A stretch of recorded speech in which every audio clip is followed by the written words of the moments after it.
Bonjour à tous et bienvenue sur ma chaîne YouTube Trader Forex Coaching. Nous sommes le mercredi 12 septembre 2018.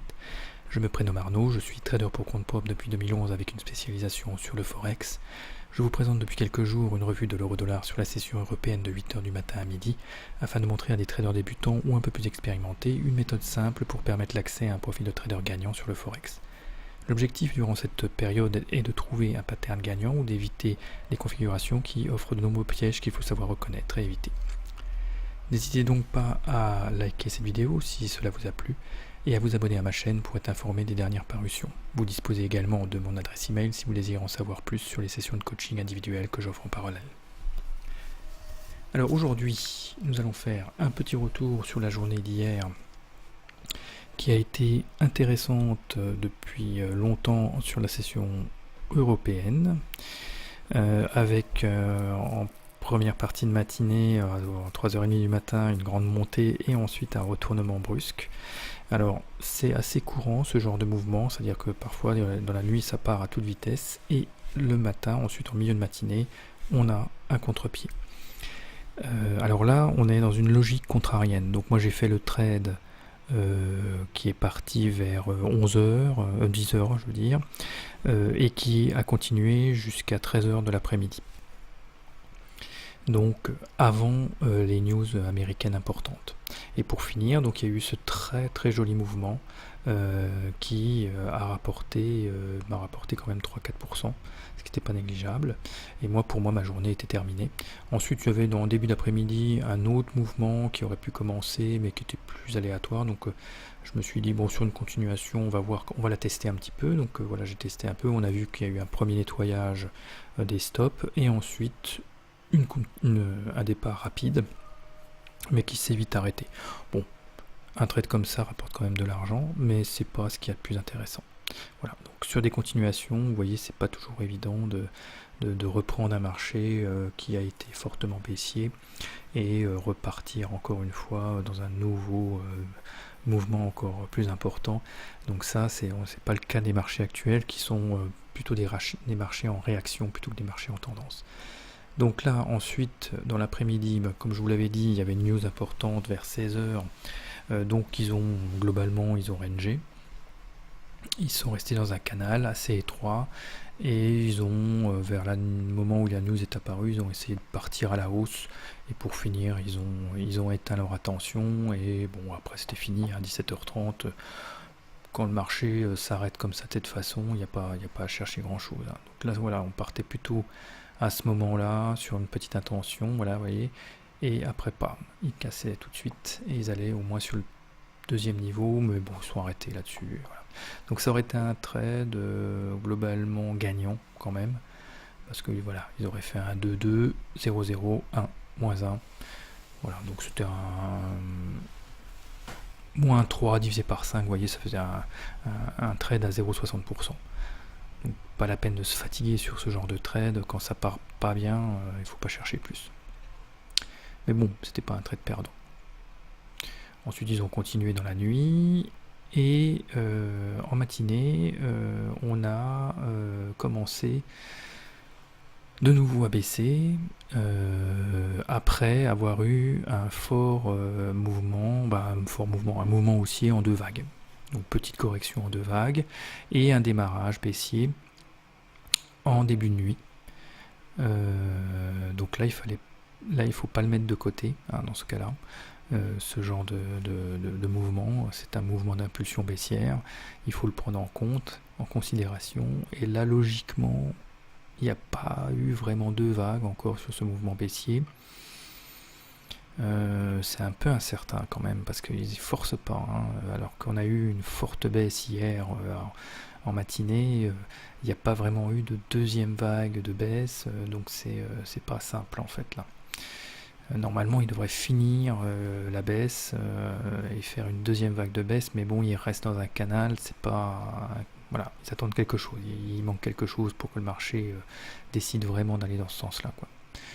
Donc à suivre. Donc là, en début de matinée, on est sur une nouvelle intention baissière.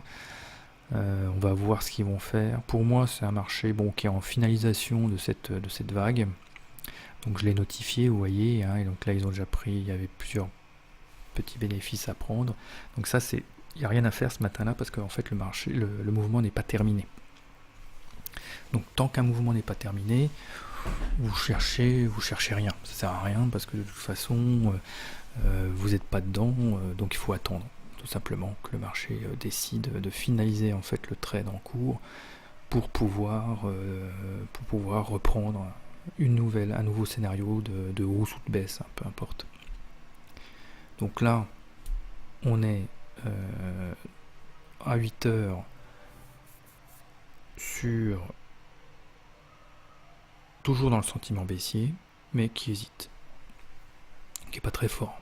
Ouais, vous voyez, on voit en M30, hein, on n'a pas les seuils importants n'ont pas vraiment été cassés d'une façon violente. On est dans la baisse, il n'y a pas de doute là-dessus, mais ça se fait pas avec une grande violence. Et voilà, donc quand c'est comme ça, le marché peut très vite se retourner à toute vitesse pour tenter d'aller chercher un autre sentiment, quoi. Donc là, ce matin, en matinée, on n'a pas beaucoup de news, c'est une petite news moyenne, mais sans intérêt. Donc c'est pas ça qui va faire bouger les marchés. Il y a plutôt une grande news là, à 14h30 américaine, le prix à la production, donc ça c'est à suivre, c'est important pour les Américains. Et ensuite à 16h30, le stock de pétrole brut. Alors le problème c'est que là on risque d'avoir un marché attentiste jusqu'à 16h30. Donc ça va chahuter jusqu'à ce moment-là, et après, peut-être en soirée, il y aura un mouvement un peu plus tendancé qui apparaîtra, quoi. Voilà, ça c'est le problème de ce genre de news qui arrivent trop tardivement et qui sont importantes. Mais c'est comme ça.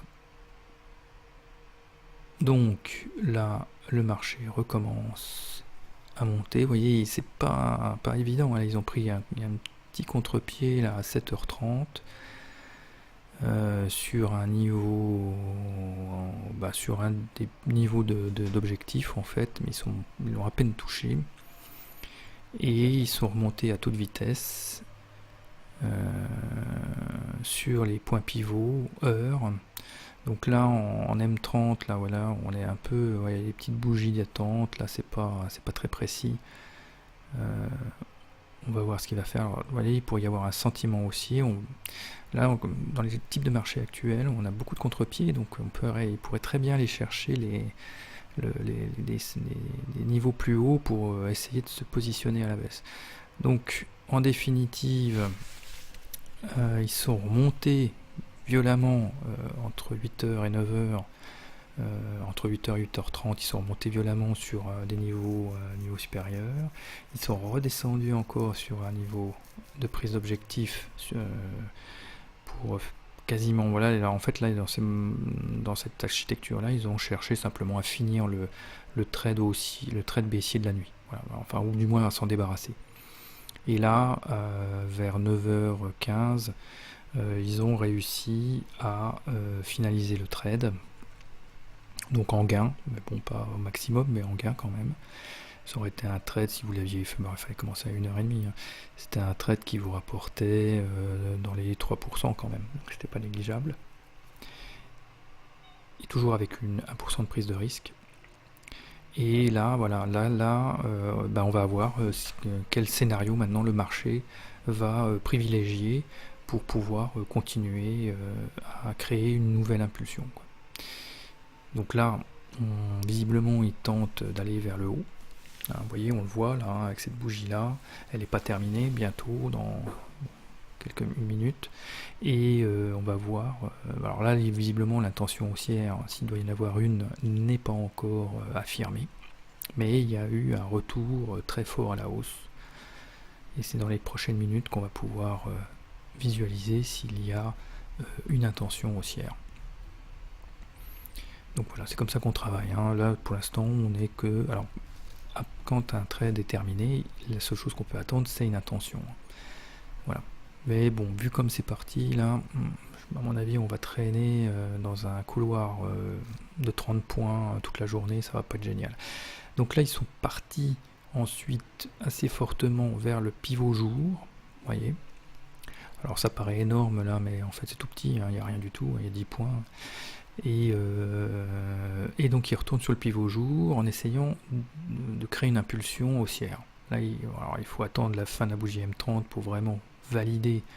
Alors l'idéal là, c'est qu'il montre, qu'il clôture au-dessus du point pivot jour pour vraiment affirmer la reprise haussière. Et dans ces cas-là, il faudrait chercher un point d'entrée pour pouvoir se placer en achat.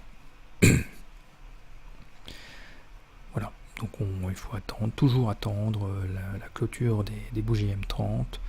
Pour moi, en M30, on est vraiment encore, il n'y a rien, hein, c'est juste, il cherche à le faire, mais il n'y a rien. Alors là, le mouvement qu'il y a eu en impulsion, il est très fort, hein. Il est intéressant, hein, il y a une trentaine de points, mais le problème c'est que vous ne pouvez pas le faire parce que c'est en contraire, hein, c'est en contrariant. Il y avait eu ça un petit peu lundi, mais voilà, lundi ils avaient bien affirmé, donc ça marchait bien. Là, il faut attendre. On va voir ce qui va se passer à la clôture de la bougie M30. On est obligé d'attendre, hein, pour voir exactement, voilà, l'impulsion est là, mais est-ce qu'elle va persister? Voilà, parce que ce qui est important, c'est la persistance des mouvements.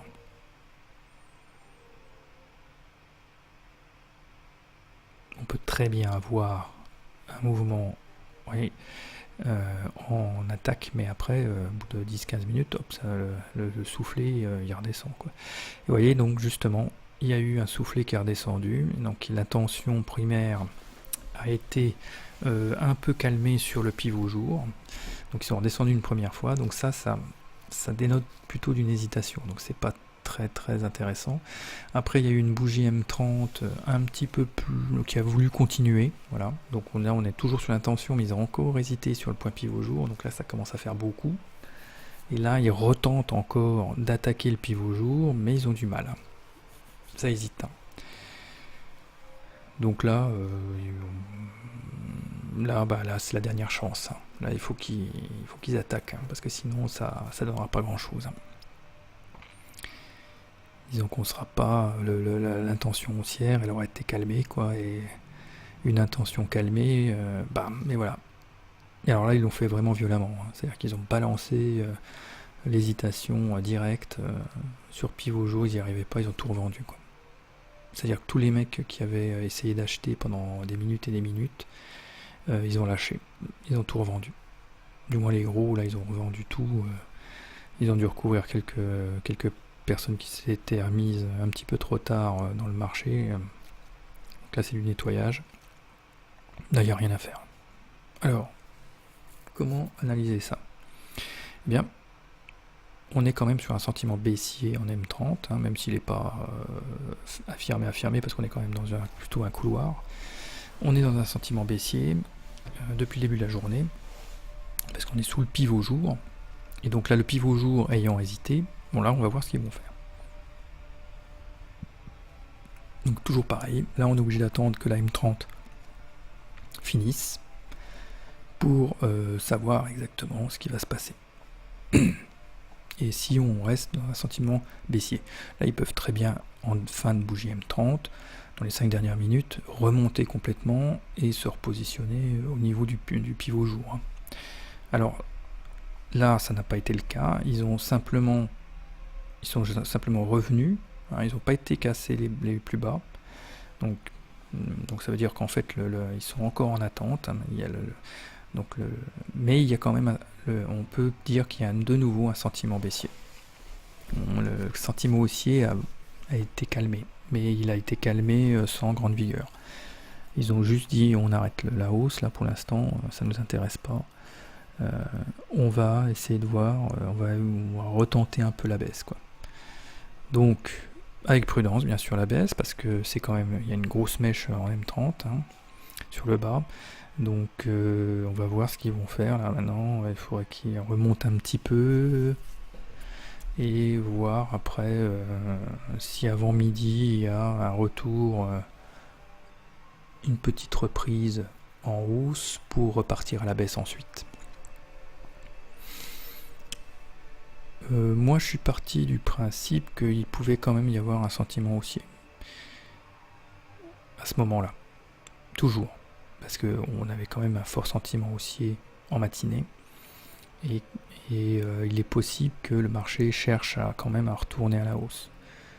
Donc là, ça peut être intéressant si le point pivot là en heure, là, en minutes, en M1, le point pivot heure est cassé et qu'on arrive dans la zone haussière, on puisse peut-être tenter un petit trade à la hausse. Voilà.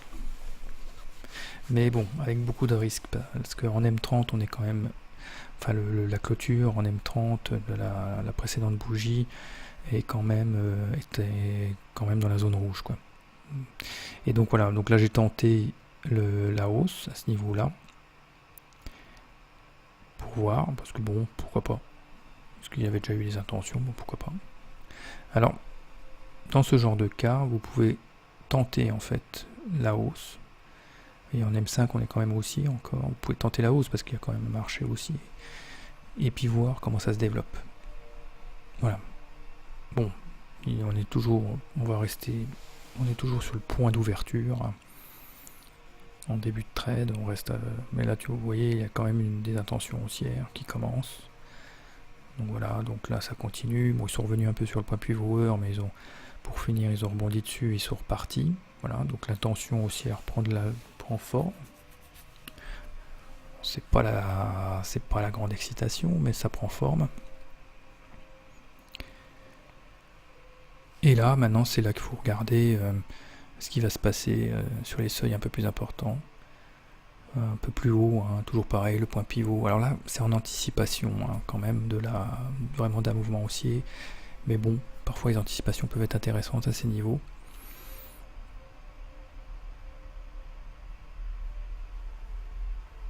Mais voilà, donc là le marché continue, il pousse. On est à peu près à 11h30. Et donc là, il suffit d'attendre. En fait, il faut attendre de voir comment le marché évolue. Donc là, s'ils atteignent l'objectif tout en haut, ça peut être intéressant. Hein. Donc là, ils poussent un peu. Et s'ils atteignent le premier objectif, bon, bah, ça sera toujours ça de gagner. Et puis non, pour finir, le marché a préféré s'arrêter. Il s'est arrêté net à un niveau pas trop défini. Si on regarde le passé, il y a quand même ce petit niveau là qui hésite. C'est même pas les 1,16, vous voyez, c'est vraiment très hésitant. Et ils sont retombés pour finir sur quasiment le point pivot heure en début de 1 midi. Donc voilà, donc là globalement on peut laisser le trade pour voir s'il y a une autre petite impulsion à la hausse par la suite, voir comment il équilibre, est-ce qu'il retombe un peu plus bas, est-ce qu'il va chercher les stops et qu'il repart après, voilà. Donc il y a tous ces scénarios là qui se mettent en place. Alors là dans ce genre de cas c'est pas évident de dire exactement ce qui peut se passer en fait. On est un peu dans des triangles. En M30 on connaît une sorte de petit triangle, en M5 aussi, donc bon, c'est pas, disons que la volonté haussière n'est pas là, mais bon, on verra ça demain. Nous arrivons à la fin de cette vidéo. Si vous avez aimé, n'hésitez pas à liker sous la vidéo, vous pouvez vous abonner à ma chaîne si vous voulez être averti des dernières vidéos disponibles. Je suis en attente de remarques et n'hésitez pas à écrire ce que vous avez apprécié ou non dans ce type de vidéo. J'anime également des sessions de coaching individuelles et vous pouvez me contacter sur mon email si vous désirez en savoir plus. Je vous dis à demain.